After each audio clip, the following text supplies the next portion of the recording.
Hello folks, welcome to the new video from my channel. അപ്പോൾ ഇന്ന് ഞാൻ വന്നിട്ടുള്ളത് നല്ല അടിപൊളി സോഫ്റ്റ് ചപ്പാത്തി എങ്ങനെ ഉണ്ടാക്കാം എന്നതിനെക്കുറിച്ചാണ്. പിന്നെ ഈ ചപ്പാത്തിക്ക് ഒരു പ്രത്യേകത കൊണ്ടുണ്ട്. നമ്മൾ അന്നുണ്ടാക്കി വെച്ച നമ്മുടെ പംകിൻ മത്തങ്ങയുടെ ജ്യൂസും കൂടി ഇതിനകത്ത് ചേർത്തിട്ടാണ് ഞാൻ ഈ ചപ്പാത്തി ഉണ്ടാക്കിയിട്ടുള്ളത്. അപ്പോൾ എങ്ങനെയാണ് ചപ്പാത്തി ഇത്ര സോഫ്റ്റ് ആയിട്ട് കിട്ടുക, അല്ലെങ്കിൽ ഇങ്ങനെ ലെയറായിട്ട് എങ്ങനെ കിട്ടും എന്നൊക്കെ ഈ വീഡിയോയ്ക്കകത്ത് പറയുന്നുണ്ട്. അപ്പം മുഴുവൻ കാണാൻ മറക്കണ്ട. എന്നാൽ നമുക്ക് പോയാലോ വീഡിയോയിലേക്ക്.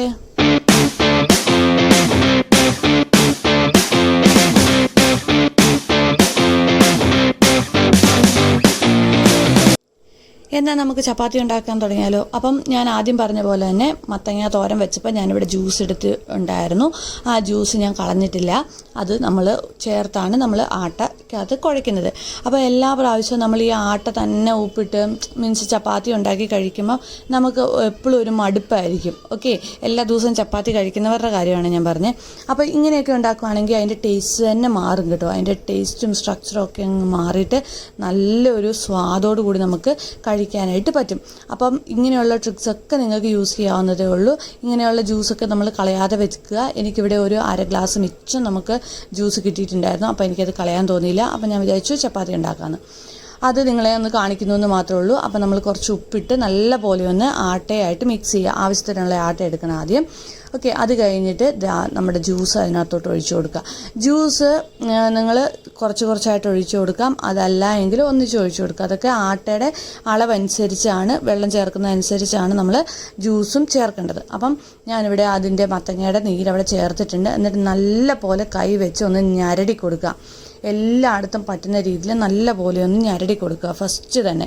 അത് കഴിഞ്ഞിട്ട് നമ്മൾ ഇച്ചിരിച്ച് വെള്ളം ചേർത്ത് നമ്മൾ പിന്നെ കുഴയ്ക്കാൻ പാടുള്ളൂ. അപ്പോൾ ഒരു 10 മിനിറ്റ് എടുത്ത് വേണം നമ്മൾ ഈ ആട്ടയുടെ മാവൊന്ന് കുഴയ്ക്കാൻ. എന്നിട്ട് ആവശ്യത്തിനുള്ള വെള്ളവും ചേർത്ത് നല്ല പോലെ ഒന്ന് കുഴച്ചെടുത്ത് കഴിഞ്ഞാൽ ഒരു ഇച്ചിരി എണ്ണ കയ്യിലെടുത്ത് അതിൻ്റെ മുകളിലൊന്ന് പരട്ടി കൊടുക്കുക. ഒന്ന് എന്താ പറയുക, വെള്ളം വലിഞ്ഞു പോകാതിരിക്കാൻ വേണ്ടിയിട്ട് നമ്മൾ ചെയ്യുന്നതാണ് അങ്ങനെ. അപ്പോൾ അങ്ങനെ ഒന്ന് ചെയ്ത് വെച്ചിട്ട് ഒരു 15 മിനിറ്റ് നമ്മളവിടെ മൂടി വെക്കുക. എന്നിട്ട് അതെടുത്തിട്ട് വീണ്ടും ഒരു 10 മിനിറ്റ് നല്ല പോലെ ഒന്ന് 2 കൈയും വെച്ച് നല്ല പോലെ ഒന്ന് കുഴയ്ക്കുക. എങ്കിൽ മാത്രമേ നമുക്ക് ഈ ഫുൽക്ക കിട്ടുകയുള്ളൂ. നല്ല പോലെ സോഫ്റ്റ് ആയിട്ടുള്ള നമുക്ക് ചപ്പാത്തി കിട്ടുകയുള്ളൂ. അപ്പം ഞാനിവിടെ നല്ലപോലെ ഒന്ന് കുഴച്ചെടുത്തിട്ടുണ്ട്. എന്നിട്ട് ഞാൻ എത്രയാണോ വലിപ്പം വേണ്ടത് അതിനനുസരിച്ചുള്ള ബോളുകളാക്കിയിട്ട് എടുക്കുകയാണ്. അപ്പോൾ അത് ചെറുതായിട്ട് അവിടെ എന്താ പറയുന്നത്, നമുക്ക് കയ്യിലൊക്കെ ഒന്ന് പറ്റുന്ന പോലെ തോന്നി. അപ്പോൾ ഞാൻ കുറച്ച് ആട്ടയും കൂടി ഇട്ട്. അപ്പോൾ നമ്മുടെ കയ്യിലൊന്നും പറ്റത്തില്ല. അങ്ങനെ നമുക്ക് ഉരുട്ടി എടുക്കാവുന്നതേ ഉള്ളൂ. വളരെ എളുപ്പമാണ്. അപ്പം ഇങ്ങനെ നല്ലപോലെ ഒന്ന് ഉരുട്ടി എടുക്കുക. ഉരുട്ടി എടുത്ത് കഴിഞ്ഞിട്ടുണ്ടെങ്കിൽ നമ്മൾ സാധാരണ ചപ്പാത്തി ഉണ്ടാക്കുന്ന പോലെ തന്നെ പരത്തുക. എന്നിട്ട് കല്ലിലോട്ട് ഇടുക. അത്രയേ ഉള്ളൂ സംഭവം. അപ്പം എൻ്റെ ഇവിടെ ഒരിക്കലും റൗണ്ട് ആവാറില്ല, എങ്കിലും ഞാനിങ്ങനെ റൗണ്ട് ആക്കാനൊക്കെ ശ്രമിക്കാറുണ്ട് കേട്ടോ. അപ്പം ഞാനിവിടെ പരത്തി എടുക്കുവാണ്. ഒന്ന് വെച്ച് തീരെ നൈസ് ആക്കരുത് കേട്ടോ. നമ്മൾ ഫുൽക്കി ആക്കുമ്പോൾ ഒരിക്കലും തീരെ അങ്ങ് നൈസ് ആക്കരുത്. സാധാരണ നോർമൽ ചപ്പാത്തിയൊക്കെ പരത്തുന്ന പോലെ പരത്തുക.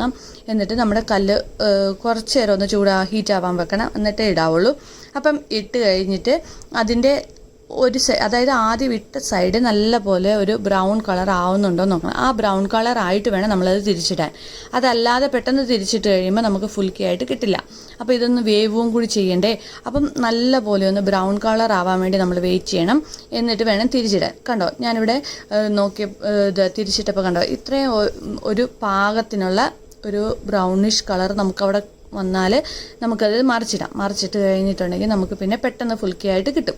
അപ്പം അടുത്ത ഭാഗത്തും അതേപോലെ ബ്രൗൺ ആയി കഴിഞ്ഞാൽ ഫ്ലെയിം കൂട്ടി വെക്കണം. ആദ്യം ഫ്ലെയിം കുറച്ചായിരിക്കണം ഇരിക്കേണ്ടത്. അത് കഴിഞ്ഞ് ഫ്ലെയിം കൂട്ടി വെച്ചിട്ട് അടുപ്പിൻ്റെ മുകളിലോട്ട് ഇട്ട് കഴിഞ്ഞിട്ടുണ്ടെങ്കിൽ അത് നല്ലപോലെ പൊങ്ങി ഇങ്ങോട്ട് വരും. ഇതാ ഞാൻ ഒന്നും കൂടി കാണിച്ചു തരാം. ആദ്യം നമ്മൾ കല്ലിലോട്ട് വെക്കുക. എന്നിട്ട് ഒരു ബ്രൗൺ കളർ ആവുന്നിടം വരെ വെയിറ്റ് ചെയ്യുക. അത് കഴിഞ്ഞ് അതിനെ തിരിച്ചിടുക. അത് കഴിഞ്ഞ് ആ സൈഡും ബ്രൗൺ കളർ ആവണം. ഇതൊക്കെ ലോ ഫ്ലെയിമിലാണ് ചെയ്യുന്നത്. അത് കഴിഞ്ഞ് നമ്മൾ ഗ്യാസിൻ്റെ തീ കൂട്ടിയിടുക. എന്നിട്ട് തിരിച്ച് മറിച്ചു വിട്ട് എടുക്കുക. അപ്പോൾ തന്നെ നമ്മുടെ ചപ്പാത്തി നല്ല ലെയറായിട്ട് നമുക്കിവിടെ കിട്ടും. അങ്ങനെ ഞാനിവിടെ എല്ലാം ഉണ്ടാക്കി എടുത്തിട്ടുണ്ട്. നമ്മുടെ മത്തങ്ങ നീര് വെച്ചിട്ടുള്ള ഒരു ചപ്പാത്തിയാണിത്. പിന്നെ ഭയങ്കര ചൂടായിരുന്നു കേട്ടോ. അതാണ് ഞാൻ ഈ കൈ ഇങ്ങനെ ഇടയ്ക്കിടയ്ക്ക് കുടയുന്നുണ്ട്. അപ്പം കണ്ടോ, നമുക്കത് ഭയങ്കരമായിട്ട് ലെയറായിട്ട് തന്നെ കിട്ടിയിട്ടുണ്ട്. പിന്നെ ഞാനതൊന്ന് ടേസ്റ്റും ചെയ്ത് നോക്കി. നല്ല അടിപൊളി ടേസ്റ്റാണ്. എല്ലാവർക്കും ട്രൈ ചെയ്യാവുന്നേ ഉള്ളൂ.